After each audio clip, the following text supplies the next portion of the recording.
Functional পার্লামেন্টের জন্য মাননীয় স্পিকার আমরা কোথায় বলবো? আমরা যদি মাননীয় মন্ত্রীদেরকে জবাবদিহিতার আন্ডারে না আনতে পারি, আমাদের কথা বলার জায়গা একদমই সীমিত, 2 মিনিট 1 মিনিট 1 মিনিট 30 সেকেন্ড দেওয়া হয়।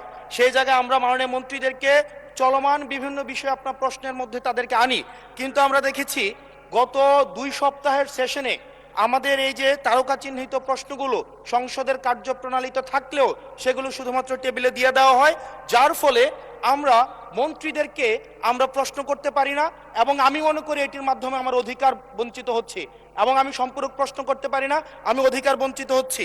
যেমন চলমান ঘটনায় যেটি গুরুত্বপূর্ণ, আমরা কল্পনাও করতে পারি নাই একটা নির্বাচনের পরে কার্টুন শেয়ার দেওয়ার জন্য হাসান ইনামকে গ্রেফতার করা হবে। মাননীয় স্পিকার, আমরা হাসিনার আমলে দেখেছি কটূক্তি করার জন্য গ্রেফতার করা হয়, কার্টুন শেয়ার করার কারণে আমাদের চিফ হুইপ মহোদয় আমাদেরকে ইনভাইট করেছিলেন এই সংসদে, যে উনি বলেছিলেন তিমির এবং হাঙ্গর, এটা স্যাটায়ার করে বলেছিলেন, এটা আমরাও বুঝেছি, এটা উনিও বুঝেছেন।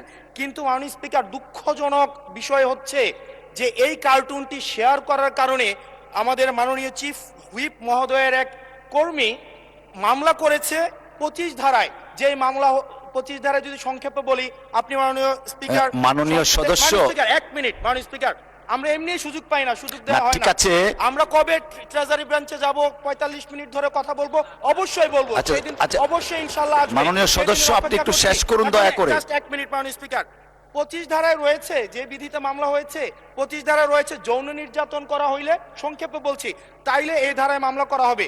কিন্তু মাননীয় স্পিকারের মাননীয় হুইপ মহোদয়ের যেই মিমটি শেয়ার করা হয়েছে সেখানে কোথায় যৌন নির্যাতন করা হয়েছে? এখানে একটা মিম শেয়ার দেওয়া হয়েছে যেখানে দেওয়া হয়েছে তিমি মাছ সবাইকে সার্ভ করা হচ্ছে, এবং এই ধরনের মামলায় আমাদের এই অভ্যুত্থান পরবর্তী সময়ে বিরোধী দল মতকে দমন নিপীড়নের জন্য গ্রেফতার করা হচ্ছে এবং জামিনও দেওয়া হচ্ছে না। এবং এইখানে কোনো ধারায় 25 ধারায় সাইবার নিরাপত্তা যেটা আইন এই সংসদে পাশ করা হয়েছে, এই আইনে কটূক্তির জন্য বা রাজনৈতিক স্যাটায়ারের জন্য আমাদের মামলা করার কোনো বিধান নাই।